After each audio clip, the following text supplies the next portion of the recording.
First, let's talk about these categories that I made. Starting at the top, these are like S tier, and these are the books I won't be quiet about, basically.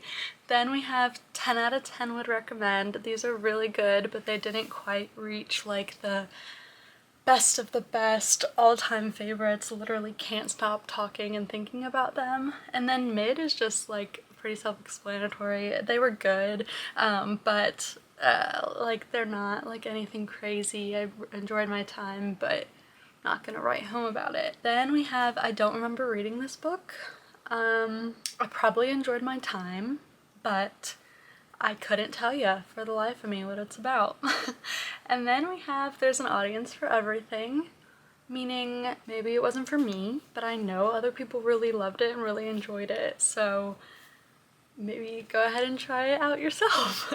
And then we have I wish I didn't read these, which are like my 1-star reads. Like, not a fan, didn't need it. So yeah, I think these are in order of when I read them. Some might be out of order and I might be missing a few, but this was a lot harder to create than I thought, so we're just gonna go with what we have and be happy about it. So let's get started. First up, we have Crying in H Mart by Michelle Zauner. This book was so good, and I did just talk about this in one of my last videos in my book tag. Right now we're gonna put it in the 10 out of 10 would recommend, because I really did love my time with it, but I don't know that I ever want to go through that experience again.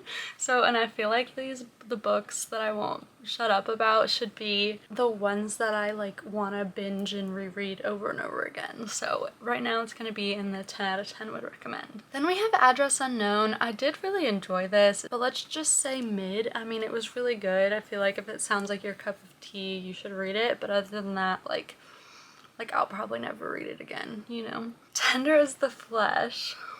I think this should go into the 10 out of 10 would recommend. Definitely check trigger warnings, but this book was so good and I really, really loved it. So next we have Song of Achilles.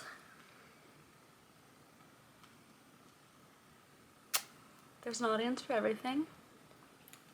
It wasn't bad, okay? It just did not live up to the hype for me, and I feel like it just wasn't for me. But some people like swear by it and love it so much, so for that, it'll go there. Circe, I really loved reading it, but I don't know, I don't feel the need to ever read it again, you know? And I feel like I'm only gonna recommend it to people that like Greek retellings and are okay with like a slower paced book, so we'll put that in mid. Priory of the Orange Tree is definitely going in books I won't shut up about. This book is so good. I know it's long, I know it's intimidating, but just read it. Just get over it. It's so good. Just take it at your own pace. Get it on your Kindle so then you can't even tell how long it is. It's so good. Just read it, okay? Just do it. Next up we have Fourth Wing. This is really good. I'll say 10 out of 10 would recommend. It's not, I really loved it when I first read it, but there's a lot of drama surrounding it now, and I think that, I mean, there are a lot better romanticities, but I did really enjoy my time. So yeah, would recommend. Unraveling by Peggy Ornstein. I loved this. This was a nonfiction book that I read earlier this year, and it's about like her time during COVID lockdown and trying to like deal with that. Okay, I'm gonna say there's an audience for everything, but not in a negative way for this one, because I feel like if you're not interested in like yarn making and dyeing and all of that, then it's not like there's no reason for you to read it. But I really enjoyed it and I really loved learning more about fiber arts, and so for that I really loved it. So if you think you're in that audience, I definitely would recommend. Then we have The Assassin's Blade. This was a reread. For this one, I'll just put it in the 10 out of 10 would recommend. So good. Definitely read it. This is a hot take, but I feel like you should read it first. I really do. That's my new thought process on that. And then we have Come and Get It by Kelly Reid. This was an arc that I read earlier this year. She is also the person that wrote Such a Fun Age, and I really loved this. It was kind of weird, and I honestly don't remember reading this book. I really enjoyed it when I read it, but I could barely tell you what it's about. Definitely recommend though, if you like just the normal like lit fic genre. Throne of Glass and Crown of Midnight. I think we're gonna put Throne of Glass in the 10 out of 10 would recommend. I'm pretty sure all of Sarah J Maas's books are gonna be at least in this tier. But then I think Crown of Midnight is also in that one. But then I think maybe Heir of Fire, which is over here. I would go ahead and go that. I think this one should be in the books I won't shut up about, because I think this is when it really starts like cranking, you know? Sorry, I have like a hair on my face and it's so annoying. Okay, it's just gone, I guess. I don't know. So that one's gonna go in the books I won't shut up about. And then Done and Dusted, let's do 10 out of 10 would recommend. It was super cute. I loved reading it along with the rest of the community. There's the hair. Wow, sorry. But it's not my like all-time favorite ever. The House Across the Lake, mid. It was good. I liked it as a thriller. It was good. While We Were Burning is another arc that I read. And I also don't remember anything about this. I really enjoyed it. Yeah, okay. Then we have all of the Emily Henry books. First up was Beach Read, which I really did like. Let's put that in the 10 out of 10 would recommend. People We Meet on Vacation, I didn't love. I know some people do. That was definitely my least favorite.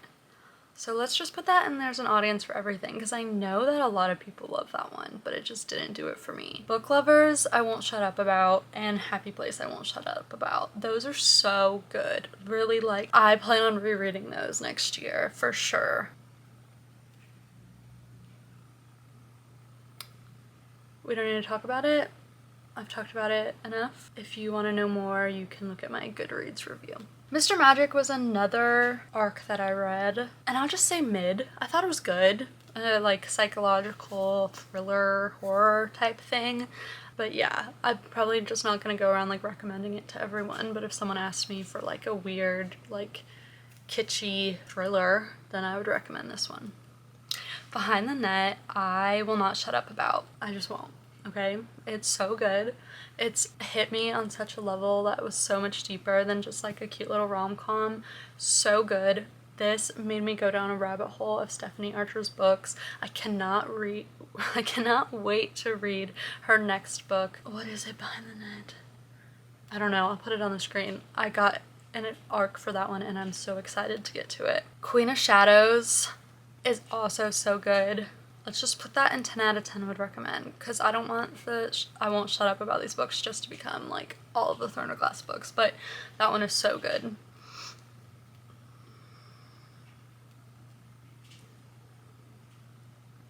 I know that a lot of people like this book, but the more I think about it, the less I like it. I didn't like it when I read it, and I wish I didn't read it and had that time for a different book. Sorry, not sorry. Funny you should ask. I'll say mid. It's good. I don't regret reading it. It was cute. When in Rome, mid.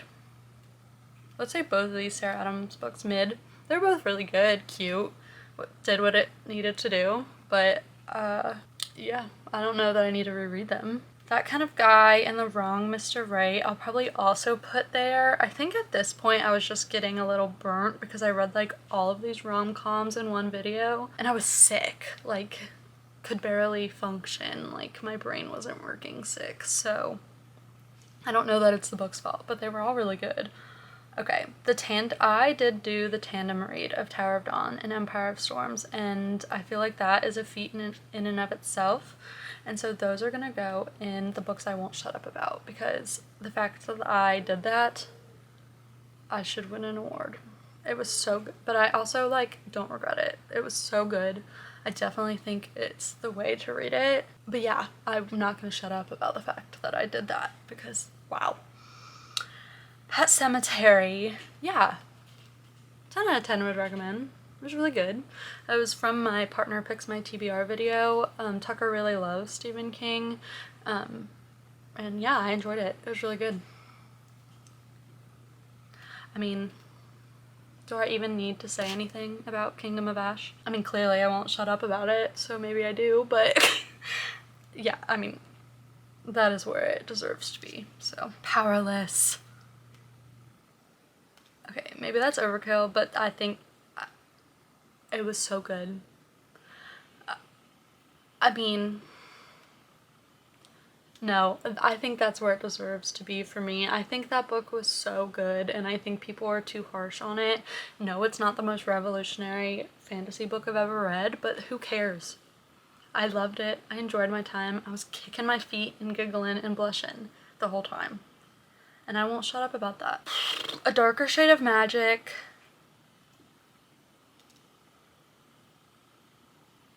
I really enjoyed it. But I also didn't immediately continue the series. Like, I was gonna, but then I was more excited about other reads. So then I didn't. So I don't know if that's a me problem. It was really good, don't get me wrong. It was really good. Silent Patient. Mid. It was good for what it was. Thriller. It was good. I enjoyed it. I'm not gonna reread it, but I am interested in his other works, so yeah. A Fire Endless and A River Enchanted. These are obviously not in the right order, but A River Enchanted, both of them I'm not gonna shut up about. They're so good. Also, the covers are divine. They're so good, so good. Folk fantasy. I mean, I don't know. They're so good, and you need to read them. We're just gonna do A Court of Thorns and Roses, 10 out of 10 would recommend. Once Upon a Broken Heart, 10 out of 10 would recommend. I love it, but Ballad of Never After is definitely the best one. So that's gonna go in books I won't shut up about. And I think A Curse for True Love's gonna go there as well. I just so enjoyed my time. A Curse will, that's gonna go in 10 out of 10 recommend. Ballad of Never After is definitely the best in my opinion. Okay, A Court of Mist and Fury, I mean, do you even have to ask? I'm not gonna shut up about that book. It's so good. Iron Flame, mid. It was a letdown from Fourth Wing.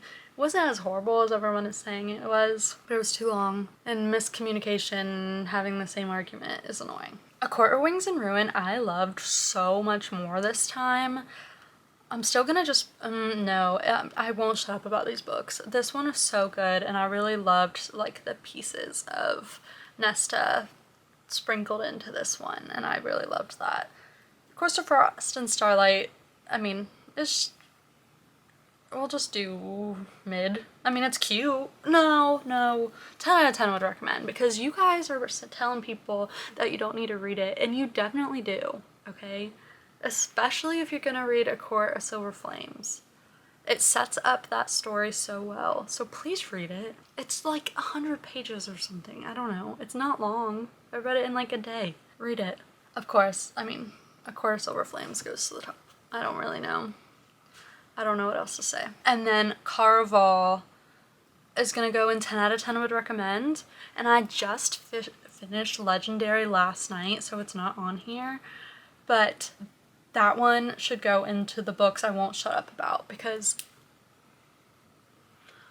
oh my gosh, so good. Miss Stephanie Garber knows how to write a sequel, apparently, because both of her second books are my favorite so far. I'm starting Finale tonight, or today, and I can't wait to see how it ends. This was fun. Yeah, I'm happy with that. Clearly, we read some bangers this year. A lot of these were rereads, but I'm not mad about it. So yeah, thank you so much for watching today's video. I hope you enjoyed it. Be sure to like, comment, subscribe, all that fun YouTube stuff, and be sure to turn on those notifications. We are posting a new video every single day leading up to Christmas, and I wouldn't want you to miss out. Love ya! Bye!